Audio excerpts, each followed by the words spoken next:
Sebagai seorang muslim, kita mungkin sudah tahu bahwa salah satu syariat berhaji adalah melakukan sa'i di antara Bukit Safa dan Marwah.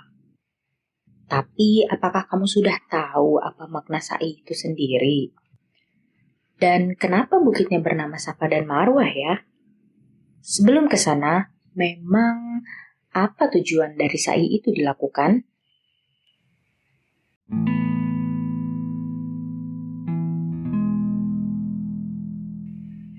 Halo teman-teman, Assalamualaikum warahmatullahi wabarakatuh. Apa kabar? Senang bisa menyapamu kembali lewat podcast Cerita Sejarah Islam ini. Kali ini, bersama saya Nabila, kita akan berkelana kembali ke masa lalu yang mengisahkan ketegaran Hajar dan keluarnya air Zam-Zam. Mari kita mulai ceritanya.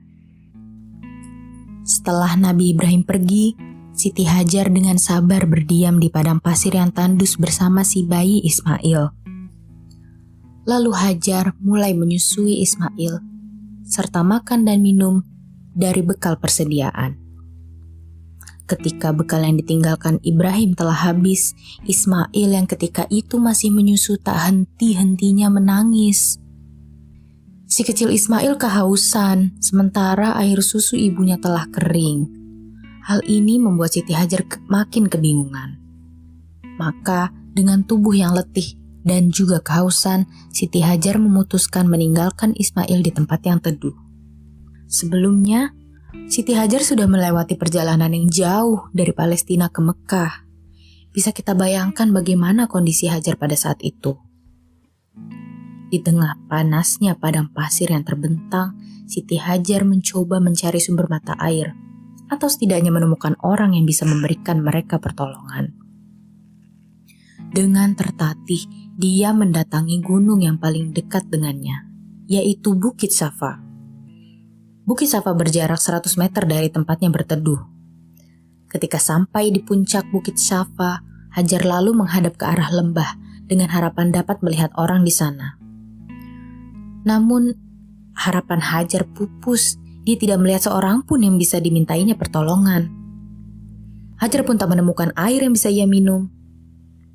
Khawatir jika putranya tidak bisa bertahan, Hajar kemudian turun dari Bukit Safa dan menemui putranya.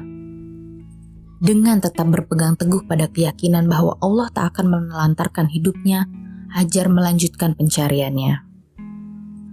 Kali ini, Hajar mendaki Bukit Marwah, bukit terdekat kedua yang berjarak kira-kira 350 meter dari tempat Ismail berbaring. Namun lagi-lagi, harapan Hajar tinggal harapan. Ia tetap tak menemukan air dan tak melihat satupun orang di atas Bukit Marwah.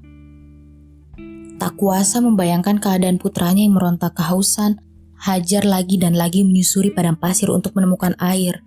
Dengan tetap berpegang pada keyakinannya bahwa Allah pasti akan menjaga dirinya dan bayi Ismail, Hajar terhitung bolak-balik menyusuri Bukit Safa dan Marwah hingga 7 kali. Walaupun demikian, air yang ia cari maupun orang yang bisa dimintainya pertolongan tetap tak didapatkan. Ketika Hajar hampir putus asa, dikisahkan ia mendengar sebuah suara gaib. "Diamlah," ujar suara itu yang berasal dari suatu tempat yang tidak ia ketahui. Hajar pun mendengarkan suara itu dengan seksama. "Aku mendengarnya. Apakah kamu dapat memberikan pertolongan?" tanya Siti Hajar pada suara gaib tersebut. Ternyata suara tersebut berasal dari malaikat yang dikirim oleh Allah Subhanahu wa Ta'ala untuk membantu Siti Hajar dan Ismail. Malaikat lantas mengatakan pada Siti Hajar untuk menaruh Ismail ke tanah. Kemudian, malaikat itu menghentakkan kakinya ke tanah dekat dengan Ismail hingga keluar air yang memancar. Beberapa riwayat menyatakan jika air itu keluar karena hentakan sayap malaikat, bukan kaki. Wallahu a'lam. Air begitu derasnya mengucur dari hentakan malaikat.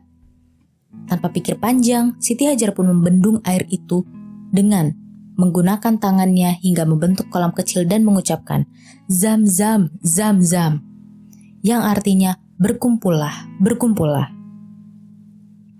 Tak menunggu lama, Hajar lalu minum dengan air itu dan menyusui Ismail. Di saat itu, malaikat berkata, "Janganlah engkau takut disia-siakan karena di tempat inilah Baitullah akan direnovasi oleh anak ini, Ismail, dan ayahnya, Ibrahim. Sesungguhnya Allah tidak akan menyia-nyiakan keluarganya." Sumber mata air yang membuat Hajar dan Ismail bisa bertahan di padang gersang itu kini dikenal sebagai mata air Zam-Zam. Sejak saat itu, sumber air Zam-Zam terus mengalir hingga saat ini. Teman-teman, pada kisah ini kita belajar dari keteguhan Hajar sebagai seorang ibu dan seorang hamba Allah. Walaupun dirinya kelaparan dan kehausan, Hajar tidak putus asa. Ia bahkan masih bisa berjuang mengelilingi dan mendaki Bukit Safa dan Marwah hingga 7 kali. Kalau dihitung-hitung, total jaraknya sekitar 3,5 kilometer. Dan medan yang dihadapi tidaklah mudah. Berpasir, berbatu, menanjak, curam, dan tentu saja sangat panas. Ditambah lagi saat itu belum ada alas kaki seperti sepatu yang nyaman untuk kita pakai seperti hari ini. Bisa dibayangkan bagaimana kondisi kaki Hajar saat itu. Atas besar perjuangan dan keteguhan Hajar, Allah mengabadikan dalam syariat haji. Syariat itu kita kenal dengan nama Sa'i. Sa'i bermakna usaha. Dalam ibadah haji, Sa'i dilakukan dengan mendaki Bukit Safa. Kemudian berjalan menurun ke lembahnya sambil berlari-lari kecil yang berujung di pendakian di Bukit Marwah. Hal itu dilakukan berulang-ulang sebanyak 7 kali. Aktivitas ini mencontoh usaha yang dilakukan oleh Siti Hajar. Hal tersebut juga mencerminkan medan usaha manusia, kadangkala berbukit yang tinggi dan lembah yang dalam. Kadangkala juga memiliki tempat pendakian terjal dan lembah yang curam. Semuanya merupakan ujian dan nilai dari hasil upayanya. Lantas, tahukah kamu mengapa bukitnya bernama Safa dan Marwah? Safa berarti suci dan tulus, yang mengandung makna bahwa semua usaha hendaklah dimulai dari bersih, suci, dan semata-mata karena Allah. Dengan memohon hanya pertolongan Allah dan hanya mengikuti cara serta petunjuk dari Allah. Marwah mengandung arti harga diri, yang membawa arti nilai diri pribadi, keluarga, harta, dan agama. Itulah makna sebenarnya dari sa'i atau usaha yang dilakukan manusia, yaitu berupa daya upaya atau ikhtiar yang dilakukan antara lembah dan 2 bukit, di antara keikhlasan atau safa dan harga diri atau marwah manusia. Sekian cerita sejarah Islam pada episode kali ini. Sampai jumpa di episode selanjutnya. Assalamualaikum warahmatullahi wabarakatuh.